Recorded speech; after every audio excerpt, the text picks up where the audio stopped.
പരസ്പരം പരിഗണിക്കുന്നതിലൂടെയാണ് ഓരോ ബന്ധവും മനോഹരമാകുന്നത്. നിങ്ങൾക്ക് എന്തെങ്കിലും ഇഷ്ടമല്ലെങ്കിൽ അത് മാറ്റുക. നിങ്ങൾക്കത് മാറ്റാൻ കഴിയുന്നില്ലെങ്കിൽ നിങ്ങളുടെ മനോഭാവം മാറ്റുക. ഒറ്റയ്ക്ക് ജീവിക്കാൻ എപ്പോഴും തയ്യാറാവുക. ചില ആളുകൾ പെട്ടെന്ന് മാറുന്നു. ഇന്ന് നിങ്ങൾ അവർക്ക് പ്രധാനമാണെങ്കിൽ നാളെ ചിലപ്പോൾ അവർക്ക് നിങ്ങൾ ഒന്നുമല്ലാതാകും. അതാണ് ജീവിതം. അവസരം, ആവശ്യകത, കഴിവ്, സമയം എന്നിവ കൂടെയുള്ളപ്പോൾ തന്നെ പ്രവർത്തിക്കുക. ഒരു നിമിഷം പോലും വൈകരുത്. നഷ്ടമായാൽ പിന്നെ തിരിച്ചു കിട്ടിയെന്ന് വരില്ല. തുറന്നു പറച്ചിലുകൾ അത് നമ്മുടെ മനസ്സിനെ തൊട്ടറിഞ്ഞവരോട് മാത്രമാകണം.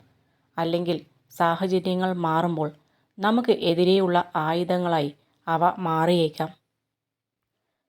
എന്തിലും കുറ്റവും കുറവുകളും കണ്ടുപിടിക്കുന്നവർക്ക് ഒരിക്കലും മറ്റുള്ളവരുടെ നല്ല ഗുണം കാണാൻ കഴിയില്ല. മാലിന്യമായ ജലം ഒരിക്കലും ചെടികളെ നശിപ്പിക്കില്ല. കാരണം ചെടികൾ നല്ലത് മാത്രം വലിച്ചെടുക്കുന്നു. അതുപോലെ തന്നെയാകണം നമ്മളും ജീവിക്കുന്ന പരിസ്ഥിതിയിൽ നിന്നും നല്ലത് മാത്രം ഉൾക്കൊള്ളുക.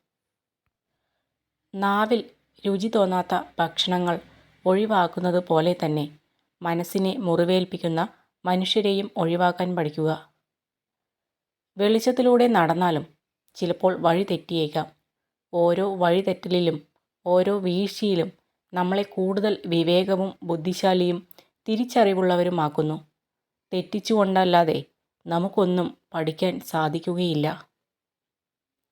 നിങ്ങളുടെ സ്വന്തം ജീവിതത്തിൽ മാത്രം ശ്രദ്ധ കേന്ദ്രീകരിക്കുക. നിങ്ങൾക്കെപ്പോഴും സമാധാനം ലഭിക്കുന്നതാണ്. ഓരോ ചെറിയ അവസരത്തിനായും തിരയുക. പരാജിതൻ എല്ലാ കാര്യത്തിലും ബുദ്ധിമുട്ട് കണ്ടെത്തുന്നു. എന്നാൽ ഒരു വിജയി ഓരോ പ്രതികൂല സാഹചര്യങ്ങളിലും അവസരങ്ങൾ കണ്ടെത്തുന്നു. അവനവനല്ലാതെ സ്വന്തം ജീവിതത്തിൽ എപ്പോഴും കൂടെ നിൽക്കാൻ ആരുമുണ്ടാവില്ല.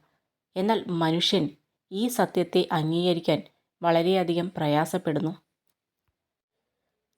കരയുന്നവനെ കരയിപ്പിക്കുക, ഭയപ്പെടുന്നവനെ ഭയപ്പെടുത്തുക. ഇതാണ് ഈ ലോകത്തിലുള്ള മനുഷ്യരുടെ രീതി. അതുകൊണ്ട് ഒരിക്കലും കരയാതിരിക്കുക, ഒരിക്കലും ഭയപ്പെടാതിരിക്കുക. ഇത്ര മാത്രമാണ് ഈ ലോകത്തിലെ മനുഷ്യരെ വിജയിക്കാനുള്ള രീതി. തെറ്റായ ആളുകൾ നിങ്ങളുടെ ജീവിതത്തിൽ നിന്നും പോകുമ്പോൾ ശരിയായ കാര്യങ്ങൾ നിങ്ങൾക്ക് സംഭവിക്കാൻ തുടങ്ങും. ഓരോ ഹൃദയത്തിലും ആവശ്യത്തിലധികം മുറിവുകളും വേദനകളും ഉണ്ടാകും. പക്ഷെ ആരും ആരെയും ഒന്നും അറിയിക്കില്ലെന്ന് മാത്രം. നിങ്ങളുടെ സ്വന്തം മൂല്യം നിങ്ങൾക്ക് അറിയാമെങ്കിൽ മറ്റുള്ളവർ നടത്തുന്ന അനാവശ്യ വിമർശനങ്ങൾക്ക് നിങ്ങളെ സ്പർശിക്കാൻ പോലും കഴിയില്ല. നമ്മളൊരു തെറ്റ് ചെയ്താൽ അത് എല്ലാവരുടെയും ഓർമ്മയിലുണ്ടാകും. എന്നാൽ നമ്മൾ അവർക്ക് നൽകിയ ഉപകാരങ്ങൾ അതൊരിക്കലും ആരുടെയും ഓർമ്മകളിൽ ഉണ്ടാവുകയുമില്ല. ദേഷ്യപ്പെടാതെ കോപിച്ചവനെ കീഴടക്കുക. ദുഷ്ടനെ നന്മയാൽ കീഴടക്കുക. പിശുക്കനെ ഔദാര്യം കൊണ്ടും കള്ളം പറയുന്നവരെ സത്യം പറഞ്ഞും ജയിക്കുക.